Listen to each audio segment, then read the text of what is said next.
was very much taller than me.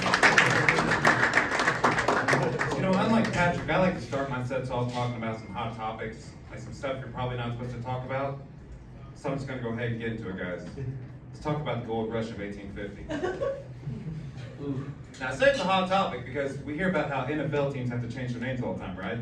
Because of their cloudy history. But somehow the 49ers get away with it all the time. And I think their history is a little more cloudy. See, it's based on the gold rush in 1850 when California's like, yo, if you mine, get your ass on out to California, come get some of this fucking gold. But I bet none of you knew that started a nearly 174-year tradition in California of soliciting miners. It's gonna get worse, trust me. To keep talking about pedophiles, did you guys know in 2020, they stepped up and said, we don't like being called pedophiles. We want to rebrand. You know, new hair, who dis? We want to be called MAPS, minor attracted people. Yeah, you probably hear about it because we're like, go fuck yourself. But I think you guys probably all agree, we should probably hunt pedophiles down, right? Like, they shouldn't be free to do diddling anywhere. So fuck it. Let's let them call themselves MAPS. Because now when we hunt them down, we're gonna go on a fucking map quest. And I also read a rumor that Disney bought Pornhub. It's false. Although I told this joke where it was true for about 9 months and now I look like a jackass. But I think I can salvage it. Because what if Disney buys Pornhub, you know? It's gonna happen, everybody buys everything. And it makes sense, like they have everything to get away with it. Like they can use ESPN, because that's one of their subsidiaries. And technically, who would be better to handle a transaction dealing with balls and mitts than ESPN?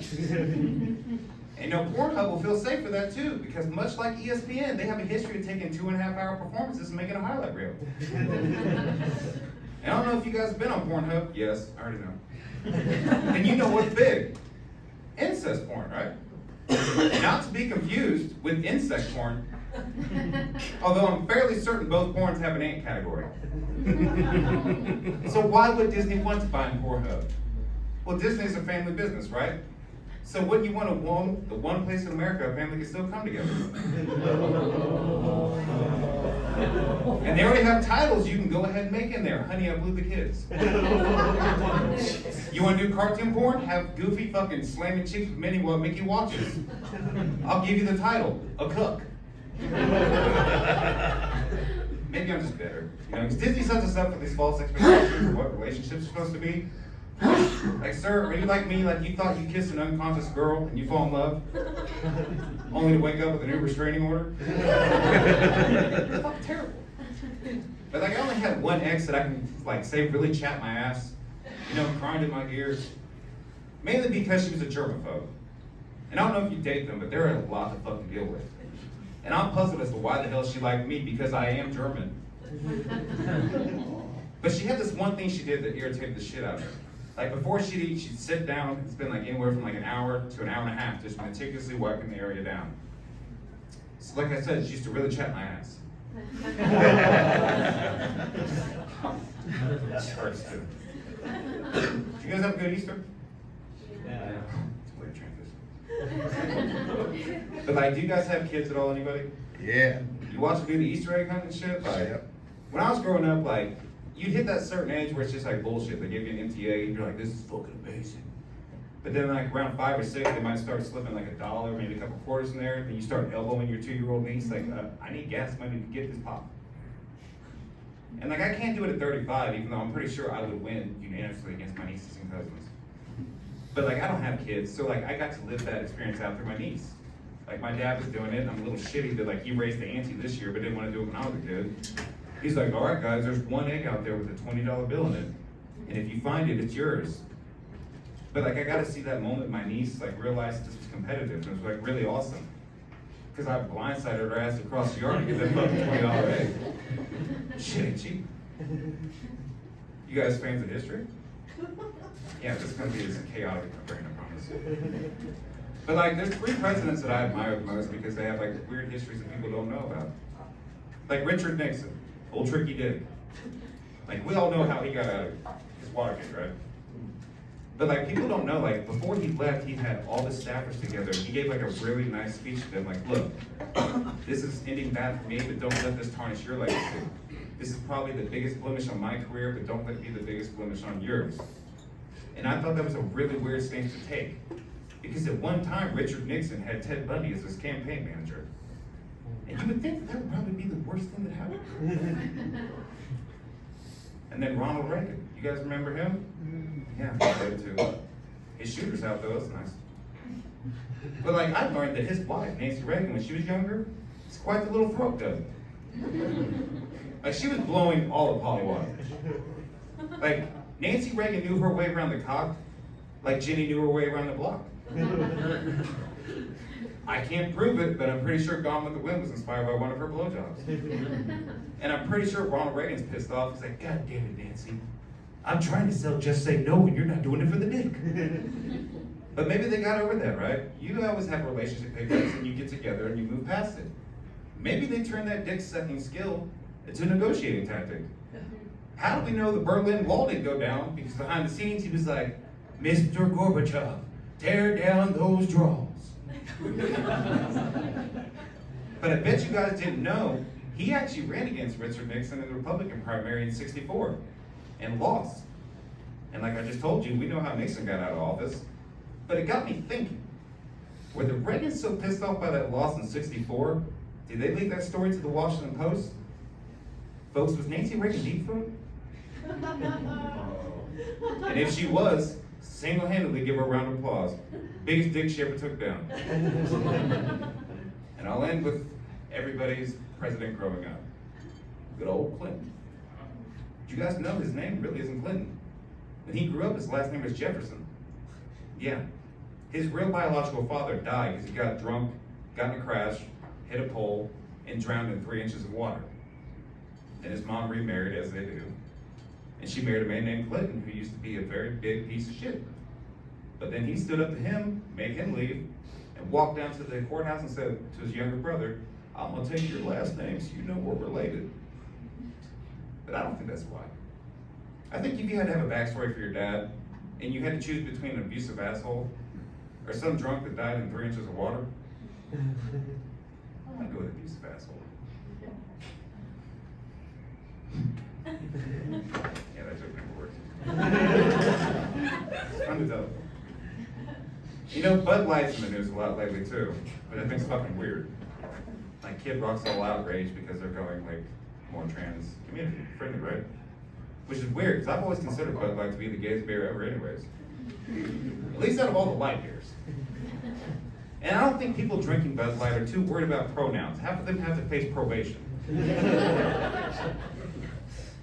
But like, I kind of understand, like, I share the sentiment of being a little offended by Dylan Mulvaney being the spokesperson for one reason only. Traditionally, we use sex to sell beer, right? So why wouldn't you get the hottest trans porn star to be your spot? Daisy Taylor, I'll give you one right now. And then the only clips fucking Kid Rock's gonna be busting is a nut. I challenge him. You know, we do live in divisive times though. And like, words seem to be the catalyst for all of it, which I find retarded because they're just noises.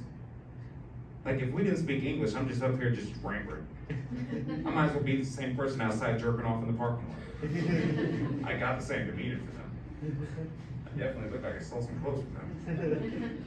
But like, I hear words, and maybe it's the autism and boredom, but like, I recreate them. So I'm like, it's weird. We hear hate crime a lot, right? And they do exist, and they're a terrible fucking thing. But I equally think unanimously, we all agree that we hate crime in general. Like, I don't think there's somebody like, look people, I don't need these Cadillac converters, I'm just stealing for the thrill of the game. And drug abuse. That insinuates that you can reasonably smoke crack. Like Thomas, piece of shit. Did cocaine for 10 years, abused it. But Steve, what a guy. Did crack reasonably for 30. An overdose. That would kind of insinuate that there is a dose of heroin you can do. And I really wish they would tell us what it is so people quit fucking overdosing. This is fun. So abortion's another one too. Yeah, and it kind of, I don't get it, because like, I look at the abortion debate like the McRib, right? Neither are good for you. Nobody wants it till it's unavailable. And ultimately, a clown's going to tell you we can have it or not. But I like to play devil's advocate. So I attack both sides. So let's start with pro-choice. Like most people that are pro-choice, I call hot topic shoppers. Because equally, most people that are pro-abortion wear Nirvana shirts, right? Which is beautiful serendipity, because they say never mind the in utero. And pro-life, like, they typically attack me on this part. I say, you had a God that was all about sacrifice, but you don't want to subscribe to that program also? And some lady stood up a couple weeks ago and said, no, that was a measure of faith. I said, no, that's an abusive relationship. Like, I'm not going to walk into your house and be like, you want to prove you love me, son? Kill your kid. You're not Casey Anthony. I would never make you do that. And then I doubled down on her because I was like, well, maybe the Bible's gay. Because Adam and Eve, right? Everyone's like, oh, it's not Adam and Eve, it's not Adam and Steve. Well, the Bible starts off saying that God put Adam under rest, removed a rib, and brought into him a woman. Now, folks, if you ask me, that sounds like a transformation surgery. God put man under rest, anesthesia. Removed under rib. My dick's as small as ribs, we're going to go with that. And brought him under woman. Hello. It's not Adam and Eve. It's not Adam and Steve. It's Adam and Madam. And I'm pretty sure Jesus is gay anyways. Because, I mean, what other 30-year-old man you know walks around with like 13 other guys drinking wine and gossiping? That's queer eye for the Lord, guys. And I'll end on this. You guys ever had like a really fucked up New Year that like you can't ever forget or live down? It seems like every year now. But like my worst one was probably 4 years ago, because I was dating a girl at the time that was on meth. Yeah, I didn't know that until we started dating. And then I can't talk shit because I'm a year clean now almost, but I did it for 2.5 years. And I wasn't one of those fucking meth heads trying to commit crimes. I tried to solve them. I did call the FBI 5 times. Very sure I'm on a watch list right now. But like I hadn't had to deal with like a person on meth at the time, and like we went to Applebee's, right? She'd already been going through shit with her baby daddy at the time. Yeah, she was seeing a guy. And have you guys ever had sex with like a baby in the room? It's a weird fucking thing. Like I've never had like somebody Stonewall Jackson me down when I'm trying to get into a groove. I'm like, dude, we're both working. Give me some like leeway. But like we go to Applebee's, she gets mad because they have the 2 for $20 special, right? She thought it was a 2 for 1. Did not end well. She assaulted an officer. By officer, I mean K9 unit, and she bit him, if you're wondering. So like, my girlfriend was in jail and I was a little butthurt. So I called an Uber to pick me up, and like, you start small conversation with them because that's about all I can do besides listen to some dubstep music, and I don't want to do that. So like, we're driving, and he's giving me all of his accolades, like, yeah, I'm working 3 jobs, man. Got all this fucking money. I really wish I had a girl I could spend it on. I said, dude, it is your lucky day. My girlfriend's in jail, and commissary's a hot commodity. We can make this dream come true. He said, or guy. It's about how quiet it was till we got to my house.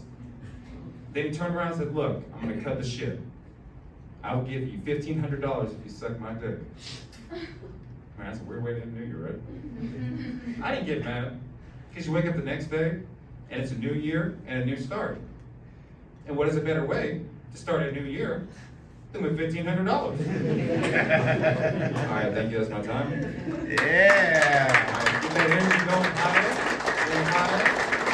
The next comic comes from Keegan Comic in Illinois. She also does a show monthly in Lafayette and Spot Tavern, which I'll be doing 5 minutes at, hopefully better than this. Keep it going for your next performer, Kristen Carnes. Yeah.